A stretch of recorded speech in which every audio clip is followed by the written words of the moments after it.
Episode 11. Back, man. Pre-Easter edition. Welcome. Thomas, this is Black Box Theory. Yeah, man. Welcome back. This is Malcolm, the co-host, man. We are, as always, appreciative of anybody that supports us, listens to us, interacts with some of our content online.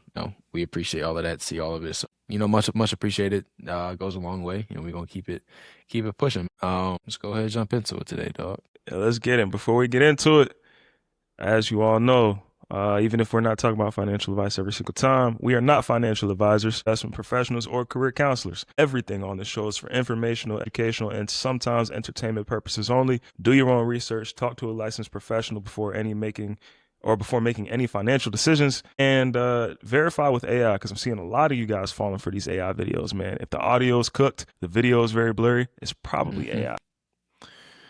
Yeah, dog. I like all the comments I see about we're getting scammed when we get older with AI. I ain't gonna lie, it hasn't been that many videos I've seen that have just outright got me. There's always some type of dead giveaway, either a lag between the audio and the mouth moving of the character on the screen.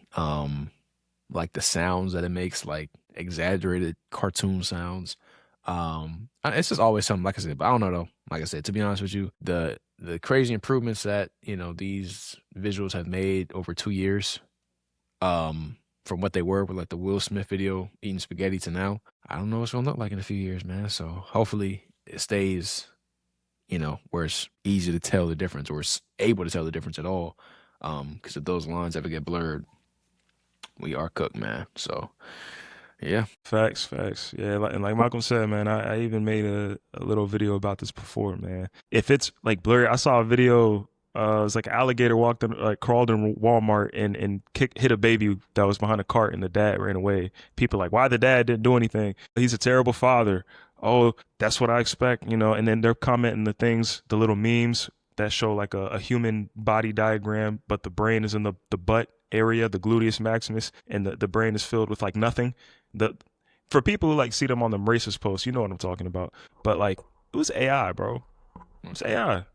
Like, who really don't have a brain in their cranium? You know what I mean? Scary times, bro. Scary. Bird brains everywhere, but it's all good, man. We keep it moving, bro. Listen, you know what's scary though? Enlighten me. This Meta YouTube fine situation, man. What's going on with that?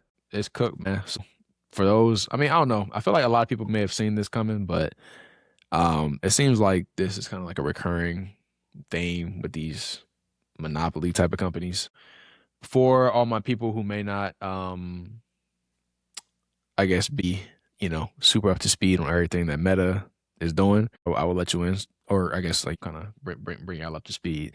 So according to New Mexico, of all places, New Mexico has ordered Meta to pay $375 million for misleading users over the safety of its platforms for children. A jury that found that Meta, which owns Facebook, Instagram, and WhatsApp, was liable for the way in which its platforms endangered children and exposed them to sexually explicit material and contact with sexual predators. New Mexico Attorney General Raul Torres said this verdict is historic and marks the very first time that the state has successfully sued Meta over child safety issues. The spokeswoman for Meta, led by Chairman and Chief Executive Mark Zuckerberg, said the company disagrees with the verdict and intends to appeal. She said, "We work hard to keep people safe on our platforms and are clear about the challenges of identifying and removing bad actors and harmful content. We remain confident in our record of protecting teens online." $375 million. That's definitely a healthy fine. But when you kind of think of it in the grand scheme of things, that Meta company has a $1.5 trillion market cap with a net income, I think of last year, like 60 billion. It's hard to see that really. It's still a hefty fine regardless of the market cap and how much, revenue and income and what their balance sheet's looking like, but that's still a hefty fine for any company to take on. The question here though is, does a jury verdict actually change anything? They'll appeal, they'll settle, they'll pay a fine, as it always goes. Will Instagram still be designed to keep you scrolling at 2 a.m., or is this just expensive theater while nothing fundamentally changes? I don't think anything's fundamentally changing. If destroying people's lives is only worth $375 million or whatever the case is, which is, I'm not going to say chump change, but you're ruining a whole future of people. You're exposing children to explicit content, and you wonder why people have the problems that they have. You look at the generation that grew up with this technology in the first place, pretty cooked, right? Like they're pretty fried. Like the brain, you crack it open, put it in the pan, it might sizzle half an egg because only starting off about half the yolk in there to begin with. So now you add on to this. If it's not AI, they don't care. So your kid could be scrolling Instagram, looking at virtual uh, videos, images, but don't go touch that data center. They will allegedly strike you down where you stand. Yeah, it's I don't know, bro. I think that they're just like, I think it, if anything, this kind of makes like a, hopefully, more and more people kind of come out and speak about how these by design platforms have caused some type of danger to their life. I think that hopefully more people come out about it, and that more of these lawsuits and kind of entire jurisdictions are more frequent and actually more successful going forward, because I think that this kind of sets the precedent for future. Because I'm this is not the only person in the world. Rest in peace to the people affected. From like social media. Whether it's self harm, meeting strangers online. Hope what I'm saying. None to that, but hopefully this kind of sets a precedent for future, verdicts and things like that. But I mean, like I said, when I think about it, and like I said, I look at this in the grand scheme of things, over 3.5 billion people use Meta's ecosystem every single day. This is over 40% of the entire world's population. So between Facebook, Instagram, WhatsApp, or Messenger, 3.5 billion people, bro. That's, bro, that is so scary to think about, bro. Not even $1 a person. That's scary. That's scary to think about, bro. So I know for a fact that this is not the only young woman affected by this addictive design and some of its implications. But I don't think this fundamentally changes anything. We haven't seen Meta, because their business model is trapping people's attention. So if you do something to change that model, where Instagram is less addictive, or WhatsApp, Messenger, Facebook are less addictive and easy to use, I don't see them going in just because of this and, changing all the underlying like fundamentals and kind of core concepts of what makes them such a successful company and business now. When you are touching, or at least getting access to 3.5 billion people every single day, I don't think whatever amount of money you have to pay is going to make you go and really like reconsider how you have algorithms and how you have things set up. So no, it's scary. It's scary for sure that these things like happen, and they happen as often as they do. I don't know, man. They don't care. You talking about Kaylee, right? Kaley. Mm-hmm. Yeah, no, I'm looking at it, man. It says this is according to the British. It's recording. No, what's it called? It's what is this? It's like an acronym, isn't it? Nah, it's Nah, I'm pretty sure it's an acronym for that joint. Nah, it's British Broadcasting Corporation. Yeah. So it's so according to the British Broadcasting Corporation. What does that stand for? I don't know. It's black and white though. No, what does it stand for? If you like the words together. What does it stand for? It's broadcasting in the UK. It's like one of the most trusted news sources in the world. What is the acronym for the news source that you're reading? Certainly, it's for British Broadcasting Corporation. No, I'm asking what the acronym is though. British Broadcastings. I don't know. I think that is the acronym for something else. If somebody knows the acronym, put in chat. But what does it say? $3 million in compensatory. Compensatory, bro. Yeah. $3 million in damages, and additional $3 million in punitive damages because they determined Meta and Google act with malice, oppression, or fraud. This is one person. Oh, and it said Meta will be expected to shoulder 70% of Kaylee's damages award, with Google the remaining 30%. This is one person. Mm-hmm. And I remember even like from when we were younger, bro, like the amount of people whose brains were absolutely deteriorated and their brains probably look like CTE times 10 from all of this stuff. The amount of people we went to school with and we didn't know, people that just all around the stuff we saw in the news who were like probably so fried and just became so like put on the side of society because of this social media stuff, bro. Like there's people, these like virtual girlfriends, or like even with influencers, they like run up to people because they think they know them. I'm like, man, this stuff is crazy, bro. Like we don't understand the effects of this on the human body and on the human psyche. So this is one person getting 3 million. I feel like a good chunk of society who's been exposed to social media, whether it is exposure to, illicit content, whether it's exposure to addictive behavior, bullying, all these different things where you're in these areas that are fostered to be against you. We are cooked. But I bet you look at the people who run this stuff, ask them if their kids are constantly on these platforms. Are their children using these? Who knows? Nah, it's crazy, bro. Like I'm looking here. Said that state prosecutors showed internal meta research that at one point found that 16% of all Instagram users had reported being shown unwanted nudity or sexual activity in a single week. 16% of the content shown on your screen. And you already know how much time people spend on their phones. 16% of that you're seeing nudity, you're seeing sexual explicit content. That is the most straightforward formula I've ever seen for being, people meeting people that strangers that they shouldn't.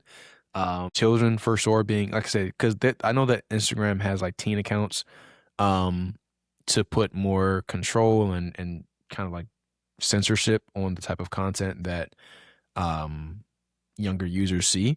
But everybody's parents aren't like, for one, I think everyone's parents, I think, don't understand like how much kind of like crazy stuff is out there for their kid to see on an app Jeffrey like Epstein. Instagram.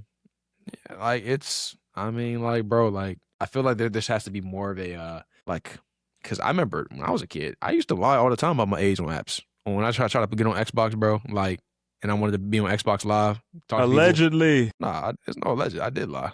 Playing on Xbox Live, you think I'm putting in my real? I'm 8 years old. Obviously I can't play online, bro. I need. Allegedly. I'm born in 1996, bro. Storytellers. I don't have to do that no more. But it's just like, who's putting that enforcement? Who's putting that like that like, yo, who's putting that lock, that censorship, that type of monitoring on outside of someone's parents? If The it's a same kid on people. Instagram. It depends on how they do it. They're trying to do it with your data. They're trying to, try to do it through different ways. Other countries are doing it, but it requires a credit card, identification, face scan, some sort of biometric, some sort of data. Something, bro. Also, we got to look at a certain CEO who I think backtracked on creating, sexual content with their AI models, but it was a thing that they were going to include sexual content. You could create your own fantasies in their AI. What's the big push on the sexual content? Like I know, like for Instagram for a while, like I used to follow World Star back in the day, right? Because they were just like interesting things. But then it became a thing where they constantly, every time I opened, it would just be a model, if you can call people who pay to have their stuff on there. And I got tired of opening my phone in public, sitting next to my mother, and I can't open my phone because the first thing that pops up is something I don't want to see.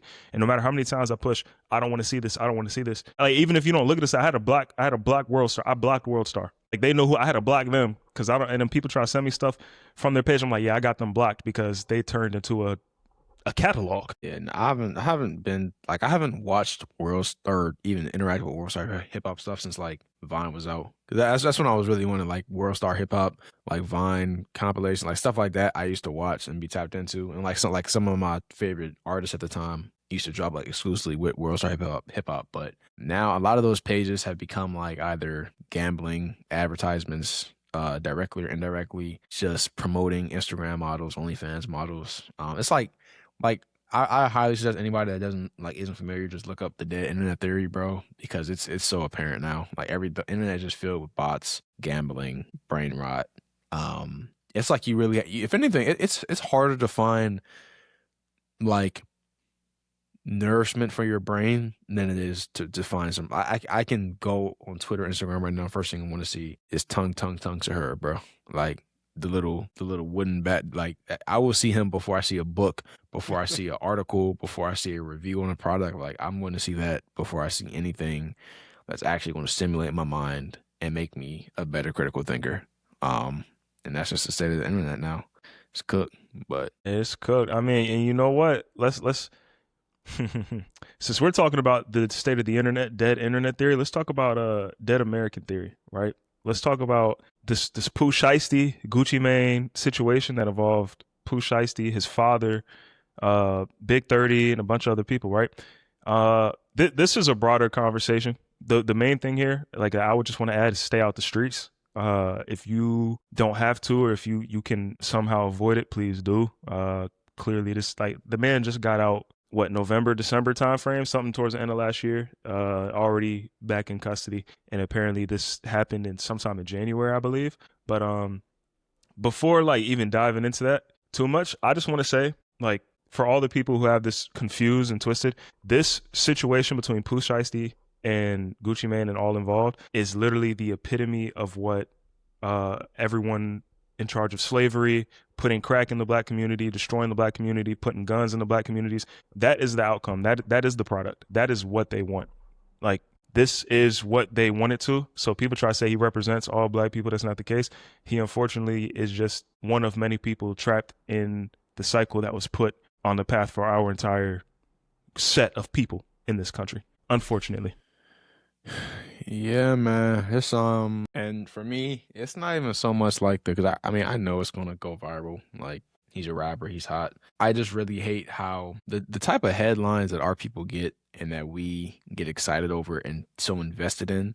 Mm-hmm. I just think is why we get the prejudice that we do. Why we get, and it's just like I hate when stuff like this gets pushed to the forefront. Like of the internet. Like this is the type of stuff that'll make news headlines. This is the type of stuff that'll go viral on the internet. This is the type of stuff that our own people will argue about, whether it's whether it's you know street code or not, whether it's cool or not. Like bro, like this is what we pour our time into, and it's just like not to sound like somebody who has life all figured out or that you can't like indulge in things like this. But there's a very fine line between you know partaking in the occasional you know, hip hop cultural current event type of situation. But when this is the only type of stuff that floods your mind, like, and you this invested, like I see people have dropped like actual think pieces about like rappers when they snitch, whether it follows street code. I'm like, bro, you have work tomorrow at the Amazon warehouse at 6 a.m., bro, and you're talking about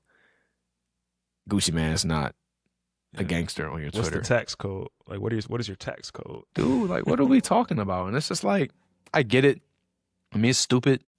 It's stupid. Like I saw a clip of him riding around like on a Twitch stream with Ben Dedon, like riding around with ankle monitor on, knowing he's on like I don't know if he's on house arrest. I don't know all the details of his probation, but you know you're on probation. You riding around. Shiesty was with Ben Dedon on the. Yes, he was like I'm like bro, this is who you go back to jail for, bro. Come on, dog. Like it's just like, and I seen it, and I seen like a lot of like think pieces talking about, oh, this is why you know black men need fathers in their life, this and that. But he had his father. I say his father co-signed him on this. His dad co-signed him, but it's just like. I mean, like I said, part of that is just being a product of your environment. And then another piece of that is just like not having the right people around you to get out of where you get. That should always be your end goal, unless you come up. Like, I mean, I feel like people should, it's always good to show love to your home city, bro. But at a certain point, I feel like everyone has to grow out of like where they come from, bro. Like you have to look and reach for bigger things, bro. Like, and I know for him, obviously that situation is heavily dependent on his probation and type of stuff that's going on. But it's just like, dog, like, of all the things you could have done after probation, you kidnap your boss, you rob your boss, you hold your boss at gunpoint contractually. You have Big 30 block the door like a football lineman, and then you flaunt said jewelry that you stole on social media. Who made this plan? Like, was anybody using their brain on this plan, bro? Did you not think? Like, did we not? First of all, did we just think Gucci was just gonna keep it P and just be like, nah, bro, this is just how the street go, bro? Gucci, how old is Gucci? He has to be 46, I believe. Bro, just check. That man is 46 years old, and you think he was just about to keep his mouth shut and be like, hey, bro, that's just how I go, bro. If I'm Gucci, and I hate to have these type of conversations. This is like pop the balloon type conversations, but it's just like, if I'm Gucci, bro, I'm pushing 50. You think you're about to rob me at gunpoint, take all my chains, take all my jewelry, and I'm about to just be like, nah, bro, that's just how the street stuff go. That's the code. No, I will have a written report to Cash Patel, to the FBI the next business day, bro. Are you kidding me? At this age in my life? And people talk about 2006 Gucci wouldn't have let it slide. Bro, 2006, what people don't know is Gucci Mane back in the day was dealing with genuine psychosis. Like he was clinically going through mental troubles that he spoke about Allegedly. I say allegedly because I haven't looked deep into his, own explanation on this, but he had to get medication. He said he would black out and he would do things and he just wouldn't remember what he did and he would have these fits. So like that psychosis is real. That is what they want to do to black people in America, and they have. And if you don't believe that, open up a book, man. You think black people just learn how to get their hands on cocaine and make crack? Like, come on, you think they just figured that out and just did that, went overseas, or went to Colombia, not overseas, or wherever the stuff come from? I don't know. I don't work for whoever brings the stuff over here. But it's like Gucci Mane is a father. I think his most recent child was born in 2023. He's a businessman. He's legit. He's already beat a ton of cases. He's already, unfortunately, had to take a life that we know of before. Like, the man is 46. He's been through a lot. He's just trying to, as far as I know, as far as I can see on the outside, I don't know his personal life, but it seemed like he's trying to like do the right thing and stay legit. So a lot of people saying, oh, he need to get it back in blood. He need to blah, blah, blah. Man, come on. That just doesn't make sense. He's pushing 50. And this is even about like who told or whatever. No, people calling him a snitch, people putting pictures of him with other rappers that are people think are snitches and stuff. Man, I don't care who told. If someone robs you, especially someone that you think you cool with, that y'all working together, that's ridiculous. Like, and what you supposed to go kill that person? You supposed to go rob? Like, it's a dumb conversation, bro. It's a dumb conversation.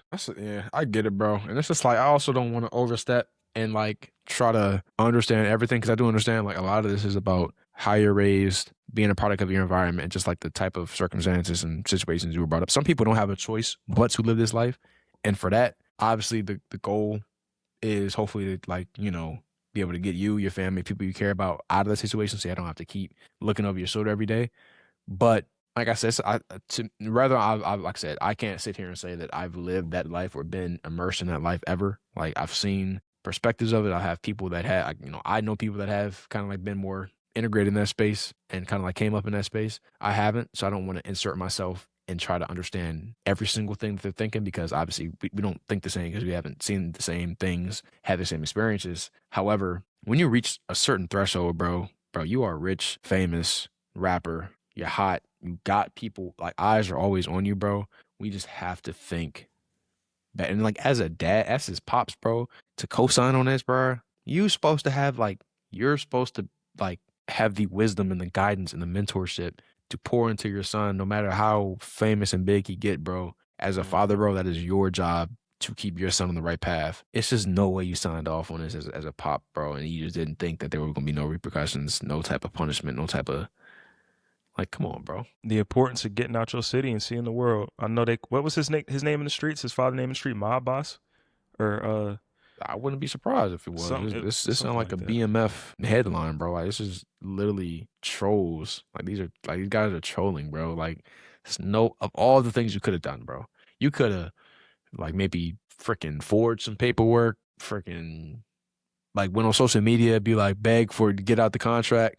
He could have dropped some BS albums and some singles to meet the requirement, just to get Uzi did that to get out of the Atlantic deal. He dropped them fraud, them pink tapes. He was dropping. I don't know. I think they would, you know what I'm saying? There are other ways he could have went around it, but my they man thought this was Ice Cube and NWA walk in the office, start smashing records. Like, you go and rob your boss, dog. I don't know, bro. It's a thing. Mind you, everybody, we're just talking here. We have neither of us are from the streets. Neither of us are affiliated with anybody. If you see me in Memphis, please let me keep walking. I have nothing on me. I love everyone. Hope everyone has peaceful lives. Am not living about that life. Please just let me go home. If you hold me up on a wall and rob me, what you want? You need the password to my phone? You know what I'm saying? What you want? The shoes? You want my glasses? Say, I don't even have to be in Memphis, bro. You got me at gunpoint, bro, especially with a button, bro. You have everything on me, dog. It is okay. I don't need this that bad. I'm willing to lose my life. So, but yeah, man. Yeah, I don't know, man. It's definitely, like I said, I just really want better for our people. And I really wish that we as a culture, as a people, as a society, we would pay more attention to things that actually mattered and gives us a better kind of like light shed on us. I just think there are other ways that we can pour our time into, or pour our kind of like attention into than giving think pieces about Gucci and Pooh and crew. Right, a couple days before Easter, man. So that's just me though. But hopefully, Praise to Jesus, man. yeah, hopefully we get some better headlines, I hope some so, more man. headlines we can be proud of soon. Need to put our stuff up there, bro. I'm tired of being at the bottom of the total poll for the world, bro. Black American, being a Black American is rough. But since we speaking on all of this, Yeah. Easter coming up, some of you might have noticed, not to put down another black man, not putting anybody down, just talking about observations. Nah, he need help. Yeah, my guy Jaden Ivey, brother, man, Lord have mercy, bro. religious psychosis, if that's what you want to call. Look, I've seen a lot going on. Some people saying like, oh, he's on the right path, he found the Lord, and he's doing this. Look, I try to do my best to understand every perspective, regardless of religion, regardless of ethnicity. But we have to like stop picking and choosing like what verses to follow. I cannot stand when, because that gives Christians such a bad rep, bro. It's like people will pick verses, like people, and this is how I know. First of all, these are people that do not read the Bible in its entirety, and they don't understand. Like people, there are real life people who go searching for verses only to justify whatever type of hate they're trying to spread. And that's unfortunately exactly what Jaden Ivey is doing. And I've seen a lot of like kind of like mixed responses as far as to like trying to interpret what he's really trying to get across. And some people have come and said, oh, what happened to free speech? What happened to being able to express yourself? What happened to being able to spread the gospel? But it's just like, let's take a step back. Like there is a fine line between free speech and spreading hate. And it's not like when you're working, that's the part this is the part that really doesn't register with people. Like the Chicago Bulls as an organization is not the U.S. government. Free speech protects you from prosecution from the U.S. government. You can go out on the streets and say whatever comments he's saying. Nobody's going to come and arrest you. But you have to understand, he's an NBA player. He's representing way more than just Jaden Ivey. He's representing the Chicago Bulls. He's representing the Purdue Boilermakers. He's representing the National Basketball Association as a league. He's a professional, it's a private league, it's a private organization. And so it's like when you as an individual are going out and saying these erratic, just egregious things and comments and spreading hate towards specific marginalized groups, what do you think people that have no understanding of like, that can't separate like individuals from corporations? Most people that follow the NBA closely, they know this is all just Jaden Ivey. But imagine someone who's never watched the NBA before. They see a guy in the Chicago Bulls jersey saying, oh, I hate this group of people. This group of people should not be allowed to do this thing. They're going to be like, oh, the Bulls must not like this group of people. Like, and so as an organization, you can't keep that around. Imagine what type of, imagine if he's on, like I just seen a video of him today in the streets doing what he's doing. Imagine what, like how that's affecting the locker room. Dude's just actually going out there and playing every night. Like, bro, this affects the organization top to bottom. And it's like to just chalk it up to not being able to express yourself. I think that's a little, I think that's undermining it quite a bit. No, it's crazy. I mean, this isn't the UFC, bro. Like, look at the UFC. That is allegedly, I'm just speaking out here. That is a little bit more. I feel like he could say what he could say there and get away with it. Look at what's that guy's name? Sean Strickland running around dropping F-bombs and. But they are way more like unhinged than any other. I mean, you see how many hits they take to the head, bro. Them dudes. You have to be unhinged to be a professional fighter. Yeah, like respect to all my pro fighters out there, but like you have to be a little. Yeah, it's gotta be. You have to have a couple of loose screws to go out and be a UFC fighter, bro. Like they literally are trying to kill each other in that ring, dog.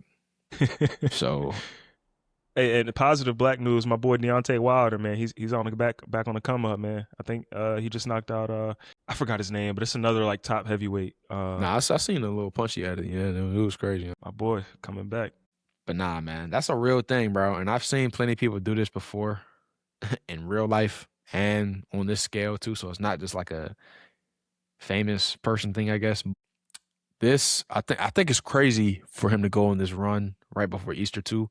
I just know he's gonna be bugging tomorrow, bro. I don't even want to like know what his page is gonna be talking about. But nah, this is a very real thing.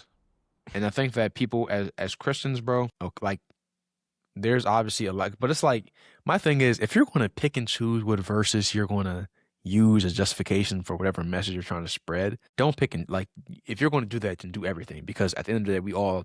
You know what I'm saying? Not like I said, this is not a religious podcast or anything like that. But do not, because at that point, like, and this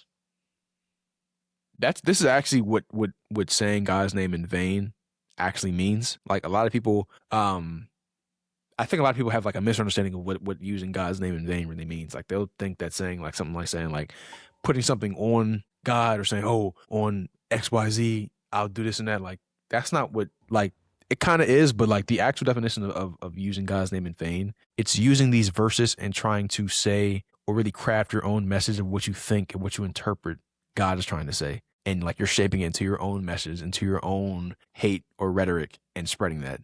And then saying, oh, it's backed by God, it's backed by these by these revelations, it's backed by these verses. That is using God's name in vain because you're either taking the verse out of context, you're using it for a very specific situation. It's like all of the evil deeds that this holy book calls out.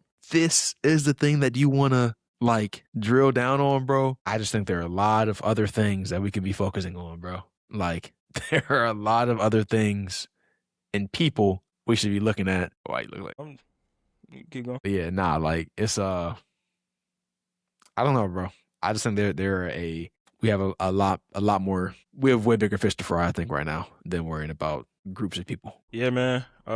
Which we could talk about, man. You should be worried about the US, Israel, and Argentina, but neither here nor there right now. But yeah, just to add to that, bro. Like anybody who just makes a sudden shift and acts like that with such like It's a real overzealous, overflowing religiousness and hatred. Like all my Christians and all my religious people out there, like anyway, should know this, but like specifically my Christians, like there's a difference between you just shifting that quickly and you like being like just like a straightforward, like religious, like Jesus-like person. Cause I don't know if Jesus went around spewing that hate. I wasn't there.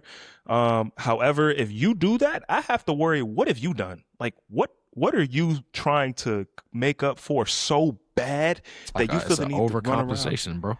It's an overcomp, bro. Like I've seen it in person so many times, bro. It's like people, they do the worst things. All of a sudden, I'm a child of God. I'm religious. Oh my, I don't want a tattoo. Even Brittany Renner, bro. She went and became Muslim for a little bit. What's going on with that? Now she's not. I don't know. That was just straight up disrespectful to the people of Islam, bro. That was a disrespectful, bro. Like, you know what I'm saying? It's bro, and people do this. People saying he's doing it for clout. He's not doing it for clout. He's throwing away all his clout. His wife, his family not talking to him. I don't think he needed clout, bro. He's in the national basketball, so and he wasn't a scrub either. Like he wasn't like a superstar, but he was a good player, bro. Like he was. Yeah, but like, bro, I ain't gonna lie. For all you people, like, because I know some people aren't gonna agree with this. Some people are gonna say he's right, and that's cool. I'm not disagreeing with you. I believe in Jesus, believe in God, I follow everything as much as the next person. It's just how we outwardly show these things and think these things sometimes.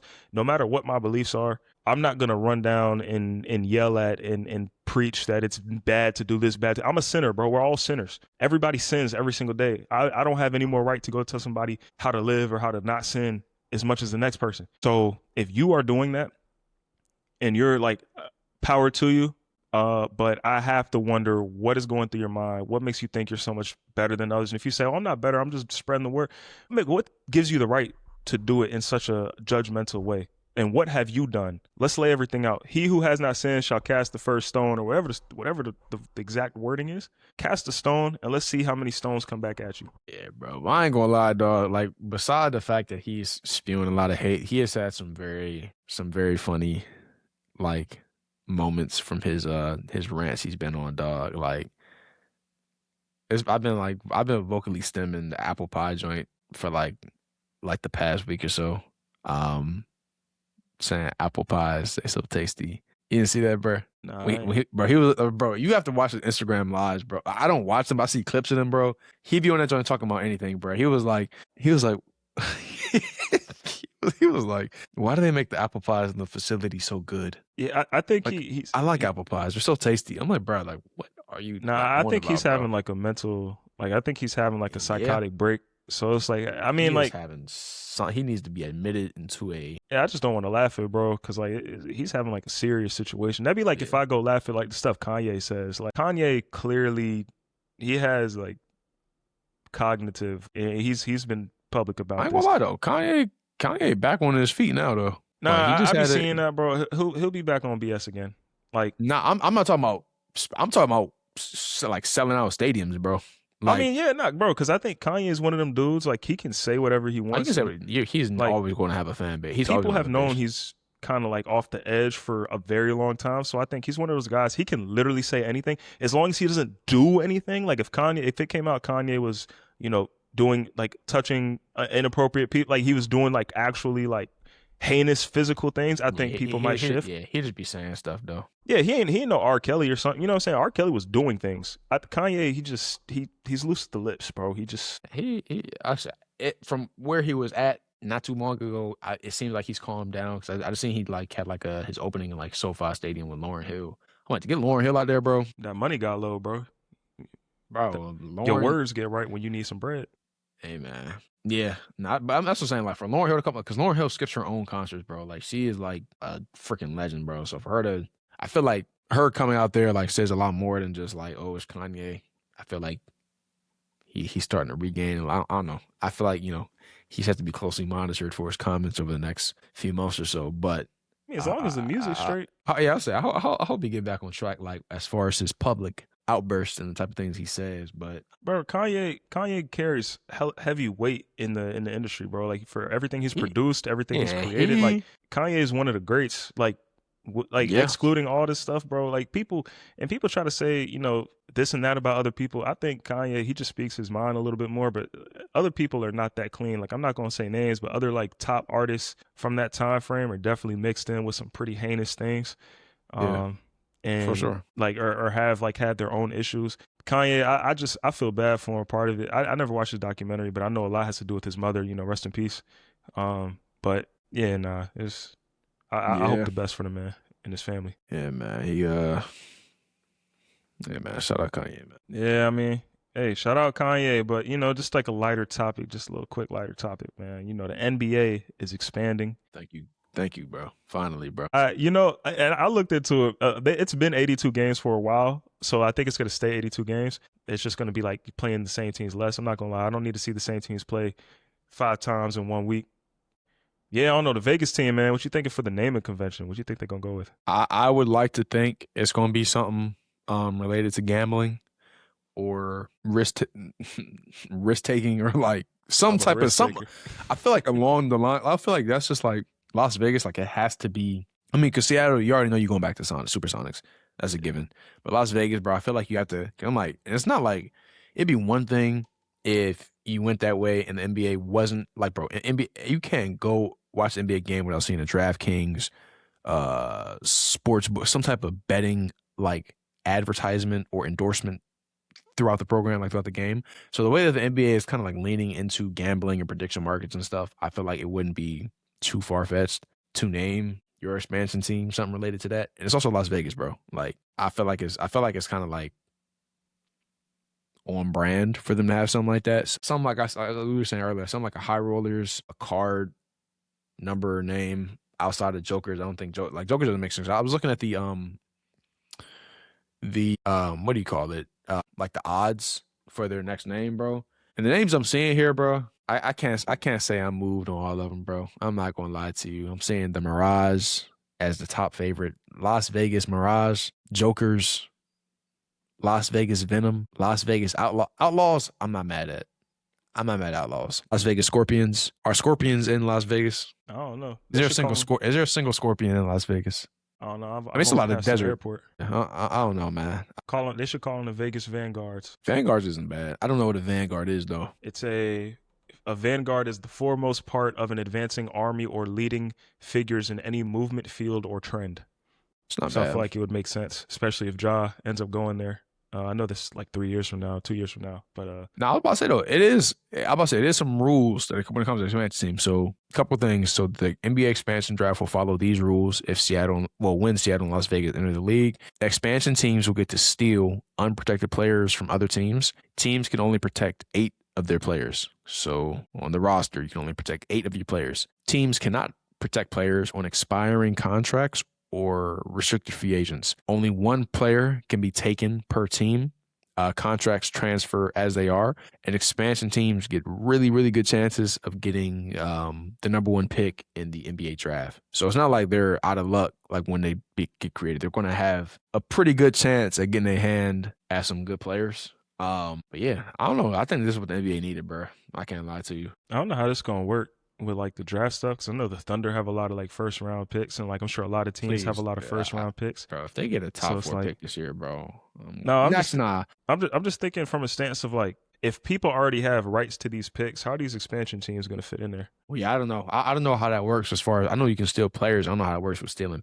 I don't know. They're going to have to like do something because let's say if all these teams have rights to all these picks, and I know there's still some level of like variance, but it's like you still have guaranteed whatever first Yeah. round, second round picks. It's like something going to have to happen because you can't just tell the expansion teams, yeah, you got to wait 10 years because you just came late to the party. That's tough. I don't know, bro. I don't know. If I was an owner though, I'd be really excited about the opportunity. I really hope LeBron get ownership of that Las Vegas team as he kind of winds down. Speaking of which, bro, for him to be 41, still dealing with this, bro, Luka and AR down out for the rest of the season, bro, and he's going. LeBron is still the first option. It's like he has like some type of curse that the basketball guys. He just like it's just no way Bron is still the first option going to these playoffs. It's no way. The boys are getting swept, bro. They think like I keep people seeing people post edits like it's going to be 2018. Bro, that man is 41, bro. Bro, it's cooked. I low key think Bron's done after this season. I know he'll be back next season. Gotta be. I don't know. I feel like he got to be done after this work because he's barely like he's still performing at an extremely high level. But like, yeah, for sure. But it's you can like, tell he's getting tired of it, bro. I'm like, bro, like realistically, like how much, like, bro, they balled all season. They what the third seed to end up like this, bro. And they trying to put Luka name in that hat. They said extenuating circumstance. Please consider him for MVP. Nah, dog, he is not getting it. That MVP was locked up. It's between Shea and Wemby, and it's probably Shea. Fortunately, I'm not gonna say unfortunately, but I just want to see Wemby get that joint, man. He don't get it. Like, and I love Wemby's attitude, bro. Like he knows he's young, and then he has to rack up as much hardware and accolades as early as possible to get his name up there in them greats. Because like some dudes say it, but it's very rare nowadays where you see dudes that get picked this high and are really the generational prospects that everyone expected them to be, and to have those actual like. When's the last player you seen have real life like goat aspirations? Like I want to be the greatest player to ever walk the earth, and actually like since LeBron. Don't say really, Bron. I haven't seen another dude since then say like I want to be. There are dudes that have I think been clear about trying to be the best in their position. And actually, like Curry, I can see him like, yeah, I want to be the best point guard ever. I've seen him like do that. Like even I think KD has had GOAT aspirations, but I feel like he knows him and everyone else kind of knows his legacy. Don't like he's just a killer. Yeah, not just a killer, but like he is a killer. That's his thing. Yeah, like you feel me. So it's just like, but I'm talking about dudes that like really you can see it in the way they play, like and everything about them, everything outwards about them, that they want to be the greatest to ever touch the ball to walk the earth. I haven't seen another dude since Bron be that until we got the Wemby. Actually, no, I didn't even. Kobe wanted to be the greatest ever. Yeah, I'm about to say it's some players on there, but I think a lot of their careers were either cut short, injuries happen, or stuff just happened. Like I would argue that I can't say it because I don't know how efficient he was on defense. I was gonna say Derrick Rose because I know he gave 110%. Like I think he was really trying to be like the best. It's just I can't remember like how efficient. I'm trying to think people who are. I don't know why you're making that face. I'm trying to think of people like who are defense, offense. Like AE, he and he got the attitude, bro. I think he's coming into form more with like mentally. Let me actually walk back my statement. Let me not say it's only LeBron. There are a lot of dudes with that attitude. I would just say that I think love for the game. Because I honestly I could argue that Giannis has that love and dedication for the game. To him to work from where he got drafted to the caliber player that he is now, that ain't nothing but dedication to the game.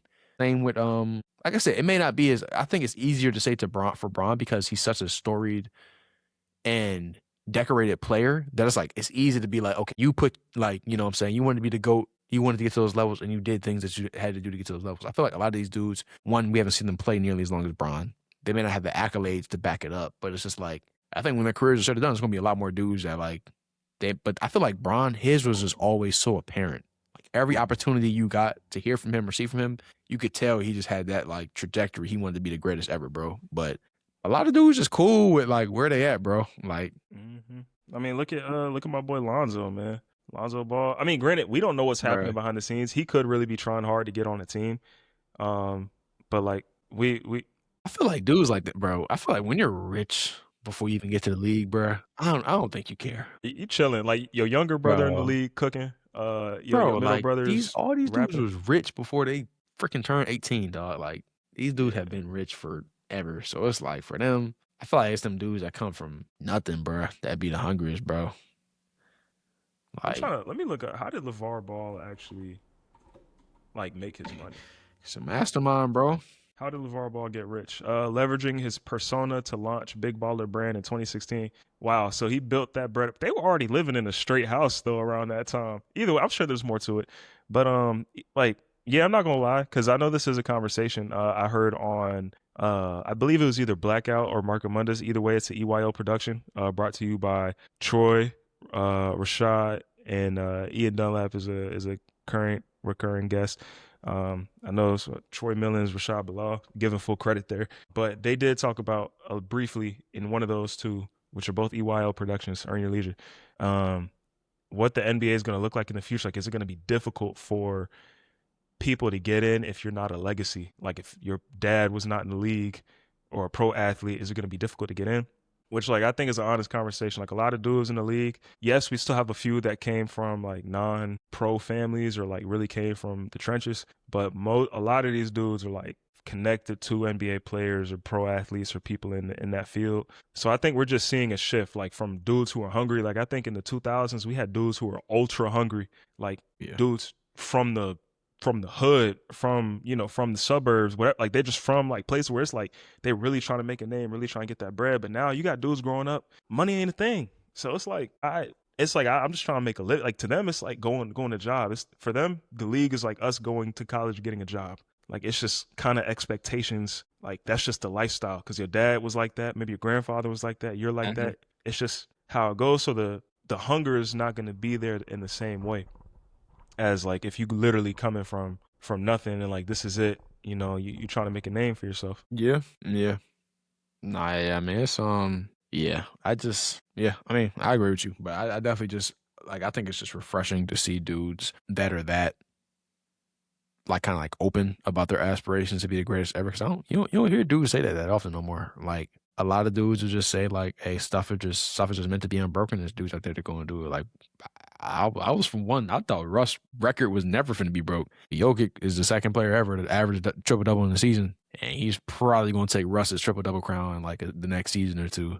And that's crazy because I really thought that was never getting touched, bro. Shout out He Russ. get one Shout every out game, bro. Giannis. And they be like crazy triple dubs. I'm talking about like 30, 15, 14 every game, bro. Like he's ridiculous, bro. But yeah, man. Man. Hey, and just I just keep it pushing if we cool. I do want to touch on, so we got before the SpaceX IPO. I do want to touch on the UN slavery vote, man. For those who don't know, what day was it? On March 25th, 2026, United Nations General Assembly passed a resolution declaring the transatlantic slave trade as the gravest crime against humanity, supporting reparations. The vote was 123 to 3, with the United States of America, Israel, the country of Israel, the nation of Israel, and Argentina voting against it, primarily citing concerns over the legality of reparations for historical wrongs, BS. And then 52 nations abstained. So not that I don't think I'm not well, how do I say this nicely? Most educated and realistic black people are not expecting reparations. You look at how reparations were played out for like other populations like the Native Americans and others. Those aren't reparations, bro. They just said screw you. I'm gonna make your life worse. So I don't think any of us are like looking for reparations. Well, there are a lot of people. I've seen tens of thousands, 100,000 people talking about reparations. It's not gonna happen. But I think it's more like the fact that you can't even acknowledge that was the gravest crime against humanity.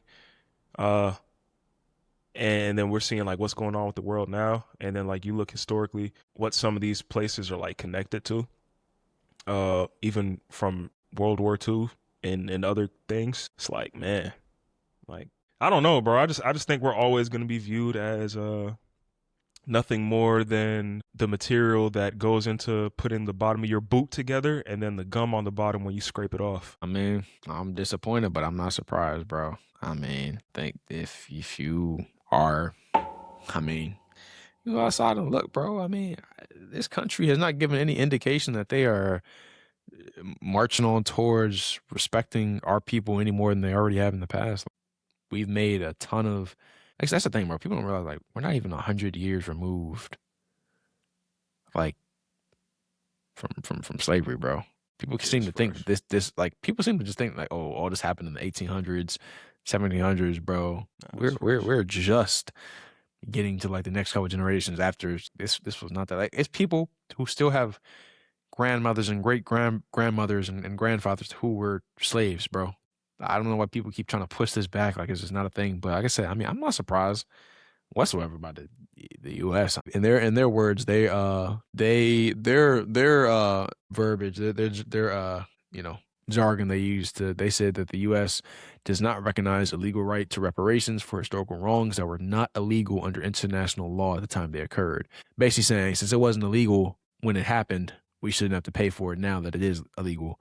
The United States also strongly objects to the resolution's attempt to rank crimes against humanity in any type of hierarchy. He said the assertion that some crimes against humanity are less severe than others objectively diminishes the suffering of countless victims and survivors of other atrocities throughout history. This is like textbook downplaying, like, and just straight up trying to make our suffering seem like, oh, well, we can't rank crimes because it makes, someone else's crime seem less significant. And that's to tell you everything that you need to know about this country and their perception of you, bro. Yeah, yeah, it's unfortunate, man. I mean, and the numbers. I mean, I just try to find the numbers for exactly because I know some people are gonna say like, oh, greatest crime against humanity. A lot of people think about, you know, a certain event. Well, I'm just gonna say it, bro, the Holocaust. People think about the Holocaust, which obviously is a horrible thing. Like there's absolutely no but in that statement. Like there is no that was horrible and something that shouldn't have been allowed to happen. Period. That is for all rights one of the most egregious things that have ever happened in like modern human history. Uh and the effects and ripples that it's had on the world. I think everyone on the world and on Earth today would be much happier if that never happened, for a plethora of reasons. But if it never happened, the world today would be extremely different, extremely different. Um, but I'll try to find the numbers because I think off the top of my head, how many people were killed in the Holocaust? Wasn't like 6 million off the top of my head, something around there. And the way it was horrible. But well, I said there is no bust. There's no bust to that. It was horrible. And I'm looking at the how many people died in the transatlantic slave trade and also just in slavery and period, not just in the U.S. But they can't really tell me the numbers. It says there total deaths, including slave raids, forced marches, and seasoning in the Caribbean, estimated and often cited between 10 to over 30 million or even up to 60 million. And I keep seeing 12.5 million to 15 million Africans were forced to embark. And I see all these millions. That number is never going to be known for sure. There's countless lives lost, countless people turned into furniture, countless people's hairs used to stuff pillows, countless people hung on trees. People think it isn't real, but there was a woman who was actually pregnant, heavily pregnant, hung on a tree, set on fire, had her womb cut open, and the baby fell out in front of everybody. You know what I'm saying? Stuff is real. Stuff happens. And I think that for them to not say that this is one of the worst things that happened for over anywhere almost 100 million people, and then the lasting effects of this, like this wasn't like this happened in 10 years. This was stuff that happened over centuries. This was centuries in international. What other event or what could possibly be a reason to not say this is the most egregious thing to happen? I just can't wrap my head around that because what is worse? What's a more grave crime than this for centuries of people being pillaged, treated as property, eaten? Because cannibalism is recorded, but yet everyone wants to talk about Nat Turner and how Nat Turner was this horrible guy and he's a demon. Man, if you and your ancestors and your parents and grandparents were all being beaten, actually taken advantage of, everything just mistreated, they were doing inappropriate acts to men, women, and children, and you had a chance, just the slightest chance, you got fed up and you had a chance to free yourself. You had a chance to go fight for your rights. How would you feel? But yeah, he's the bad guy, right? Okay, not saying murder is right, but it's like the world seems to overcompensate for other things that have happened. There is more outrage over 9/11 There's more outrage over other world events. There's more outrage over all these things. But when it comes to black people, no one cares. No one cares. Like Rwanda, people don't talk about that. The stuff, all the different civil wars that happened in Africa as a result of colonization, by the way. No one talks about that. They're just like, oh, well, that's just what they do. They're fighting with sticks and stones. No, they have weapons that are being supplied to them for whoever's funding whatever side they want to fund. And even in America, bro, it's like slavery cooked everything, and people don't want to have the discussion. And America, especially, because you look in the UK and you look at some other countries, it seems like it's not as bad. I mean, granted, I don't live there, so I don't know. But in America, it's pretty bad. And it's just like, it's astonishing that people try now more than ever to erase the history and to act like things didn't happen and say that's not true. And they're believing the crap that they see in the media. If this happened to your ancestors and your people, you'd be a little messed up too. You'd be a little confused too. You take it personal. It means something to you. And if it doesn't mean something, that's okay. You know what? You don't have to believe it, because the people who died, they know the truth. The people who were murdered, they know the truth. The people who were forced to carry humans, they know the truth. Look at Andrew Jackson. Look at all these people, the people on your money. Look what they owned. Look at what they owned. And you tell me the truth. I don't know, man. It's crazy. 26, and we still got people. I'm not surprised by the names on that list at all, man. You look at what they're connected to. You look at what they support. And Argentina and Israel being on the same side in this is pretty ironic. And I'm not a history buff, but pretty sure Argentina in World War II was not pro what Israel is pro. Pretty sure. Hey, man. That should do it. That should do it. That should tell. I mean, if you had any hope that the United States still cared about you or what you had going on, this should be the most telling sign, man. Yeah. Whatever, dog. Screw it, dog. Man. Whatever, man. We here. We love America. I am what I am. We are what we are. What about SpaceX IPO? Before we wrap up, man. What you think? You think Elon's gonna make the push to be the first trillionaire?